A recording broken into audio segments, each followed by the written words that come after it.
మావయ్య కాఫీ తీసుకోండి. అక్కడ పెట్టు.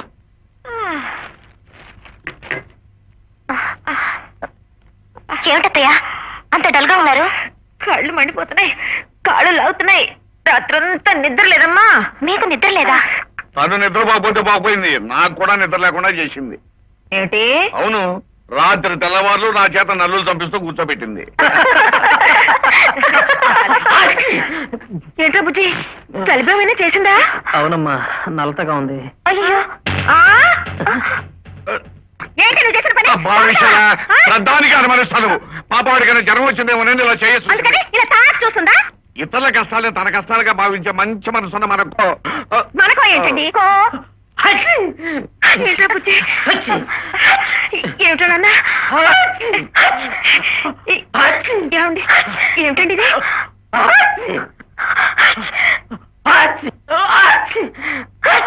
ఏమండి, మన అబ్బాయి తుమ్మినప్పుడే ఆ పని పిల్ల కూడా తుమ్ముతోంది ఏమిటి? అది కూడా వర్షంలో తడిచింది.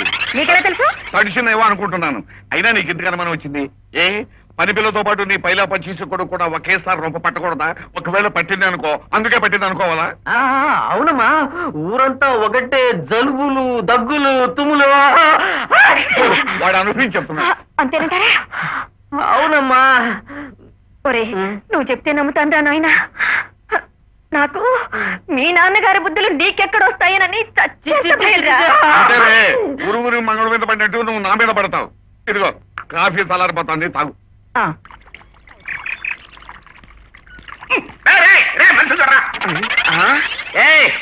ఏది మళ్ళీ వచ్చినావు? గాడ మిరపకాయలు వచ్చావు, ఇక్కడ చెట్టు వచ్చినావా? తొక్కడం కాదురా, నిన్ను కింద పడేసి ధనియాలు నలిపిన నలిపేస్తా. అవ్వాలా ఆ ఇల్లు నీది కాబట్టి నీ ఇష్టం వచ్చినట్టు మరిగావు. ఈ ఇల్లు ఇవాళ నాది. ఈ ఇంట్లో ఉన్నది ఎవరనుకుంటున్నా? ఎవరు? నా కూతురు, నా అల్లుడు. అయితే తమరు చిన్నమ్మ గారు, నాయనగారు అనమాట. సార్ తప్పైంది సార్, నీ కాలు ముక్కని బాధ్యత. ఆ రోజు నువ్వు ఏమన్నావు నాన్న? ఏమన్నా సారు? నా చెప్పులో నీ ముళ్ళు కరెడతానంటావా? నా చేతులతో అన్ని చెప్పులు తుడుస్తా. చొక్కదగా గట్టనే ఎట్టా ఉందిరా? పోలీసు వాళ్ళని కొడుతుంది సెండలుగా. కరెక్ట్ గా కనిపెట్టావురా. థ్యాంక్స్. మళ్ళా దొరక్కపోతావు, గప్పుడు చెప్తలే నీ పని. ఏంటమ్మా ఇది? లాఠీ కర్రలా ఉండేదనివి ఇలా చీపురు పనులు అయిపోయావుటి? అది కాదు నాన్న. వస్తున్నారా బాబా? బాగున్నారా? మీరు బాగున్నారా? రండి రండి. మీకేదో దోమ కుట్టి బోధకాలు రాబోయిందట, వచ్చేసిందా? తగ్గిపోయింది. ఆహా, కూర్చోండి. అవును, మీకేదో కొలెస్ట్రాల్ బాగా పెరిగి గుండెపోటు వచ్చింది అన్నారు. వచ్చింది, పోయింది. రామా, ఇక్కడ వచ్చి కూర్చో. ఉన్నాగా? అక్కర్లేండి. అయ్యో పాపం, పిచ్చి బాగా ముదిరిపోయినట్టుంది. పని మనిషిని కూతురు అనుకుంటాడేమిటి? పని మనిషా? బాగారు, అబ్బబ్బబ్బా, ఎన్నాళ్ళకు రండి, ముందు రండి చెప్తాను.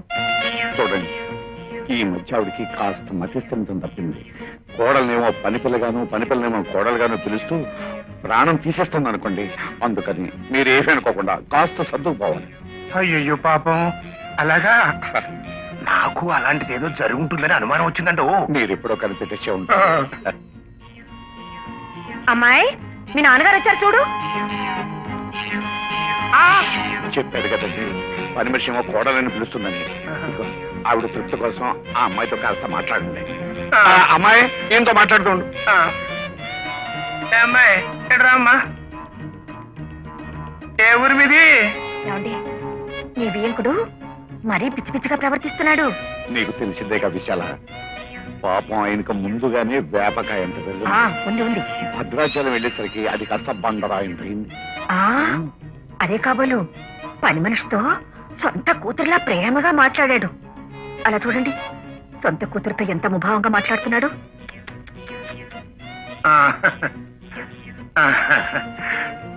అక్కయ్య గారు, మరి అక్కయ్య గారు, మీరు ఏమి బెంగపడద్దు. ఈ ఊరు గాలి చాలా మంచిది. మందులు అవి క్రమం తప్పకుండా వాడుతూ ఉండండి, తగ్గిపోతుంది. మీరు కూడా మందులు అవి క్రమం తప్పకుండా వాడుతూ ఉండండి, లేకపోతే ముదిరిపోతుంది. ముదిరిపోతే ఎవ్వడు దగ్గరికి రారు. ఆ? ఆ, అలాగే. గుండమ్మా, నువ్వు లోపలికి వెళ్ళి పని చూసుకో. ఏమిటో అన్నయ్య గారు, ఈ కాలంలో పని మనుషులు ఇంటికి ఎవరైనా చుట్టాలు వస్తే చాలు చెవులు అప్పగించేస్తారు. అమ్మో, పిచ్చి బాగా ముదిరిపోయింది. బావగారు, ఏదో వచ్చాను వెళ్ళిపోయాను అనుకోవద్దు. అర్జెంట్ కోర్టు పని మీద వచ్చా. అక్కయ్య గారు, మీరేమి బెంగపడద్దు. ఈసారి మళ్ళీ పని మీద వచ్చినప్పుడు 4 రోజులు ఉండి వెళ్తా. జాగ్రత్త, అసలే అమావాస్య దగ్గర పడుతుంది. పదండి పదండి. అయ్యో అయ్యో అయ్యో, ఎలాంటి మనిషి ఎలా అయిపోయాడు. అమ్మాయి దివ్య, కొత్తగా పెళ్ళైన దంపతుల అచ్చటా ముచ్చటా చూడాలంటే మా పల్లెటూళ్ళలోనే చూడాలి. ఒకరిని విడిచిపెట్టి ఒకరు ఒక్కరోజైనా ఉంటారా? అలా నెల దాటుతూ ఉంటుంది, ఇలా నెల తప్పుతూ ఉంటారు. ఆ ప్రేమలు అభిమానాలు ఈ పట్నం మనుషులకి ఎలా వస్తాయి? ఓహో, ప్రేమాభిమానాలంటే పెళ్ళైన నెలకే నెల తప్పటం అన్నమాట. కాకపోతే మరేమిట్రా, ఇదిగో ఇప్పుడు ఈ పని పిల్లల్ని తీసుకో చూద్దాం. దీని మొగుడు దుబాయ్లో ఉన్నాడా? దీని మానానికి ఇది ఇక్కడ పడి ఏడుస్తోందా? ఒకరినొకరు చూసుకుని నెలలు గడిచిపోయాయట. ఇక వీళ్ళిద్దరి మధ్య ప్రేమ అభిమానమా? నా బొంద. చూడమ్మాయి, నేను ఇలా ఒంటరిగా వదిలి దూరంగా ఉంటున్న ఆ మొగుడెవరో నాకు కనిపించాలి.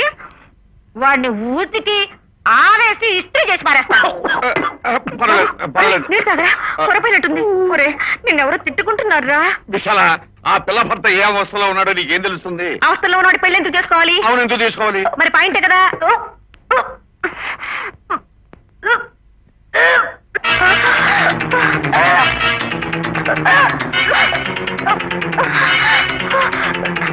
ఏంటమ్మాయి, ఏమైంది? ఏమిటో అత్తయ్య, 3-4 రోజుల నుంచి ఇలాగే జరుగుతుంది. అన్నం కూడా సహించట్లేదు. పుల్ల పుల్లగా ఏమైనా తినాలని ఉందత్తయ్య. నిజంగానా? అవునత్తయ్య. ఏమంటాయ్, మన ఇంట్లో త్వరలోనే ఒక ఉయ్యాలు ఊగబోతోంది. అబ్బా, నువ్వెంత మంచి మాట చెప్పావే తల్లి. యాదో, ఒరేయ్, ఎక్కడ తెచ్చావురా? గుండమ్మా, నువ్వు ఉన్నావుగా, నువ్వు మార్కెట్కి వెళ్ళి పుల్ల మామిడికాయలు, ఓ బుట్టెడు బట్ట. ఏమండి, మీరు మన ఊరెళ్ళి పాలర్ చేత ఓ బుట్టెడు ఉసిరికాయలు, ఓ బస్తాడు చింతకాయలు వేసుకురండి. బాబు, నువ్వు వెళ్ళి లేడీ డాక్టర్ని తీసుకురారా. నువ్వేమిటి నిలబడే ఉన్నావా? అమ్మా, నువ్వు నిలబడకూడదు, కూర్చోకూడదు, మెట్లెక్కకూడదు, దిగకూడదు, పడుకునే ఉండాలి. నన్ను తొందరగా నా అన్నమ్మని చేస్తున్నావా? పదమ్మా, పద పద.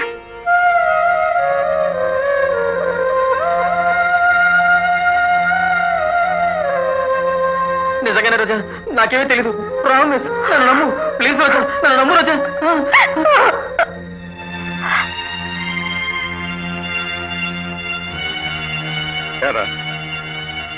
నిజం చెప్పు, తొందరపడ్డావా?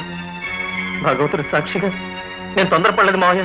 మరి నువ్వు తొందరపడకపోతే అది పుల్ల పుల్లగా తినాలంటుంది ఏంటరా? నాకేం తెలియదు మావయ్య, నన్ను నమ్ము. సొంత పెళ్ళంతోనే తొందరపడడానికి టైం లేదు, ఇక వేరే వాళ్ళతో తొందరపడే టైం ఎక్కడుంది మావయ్య?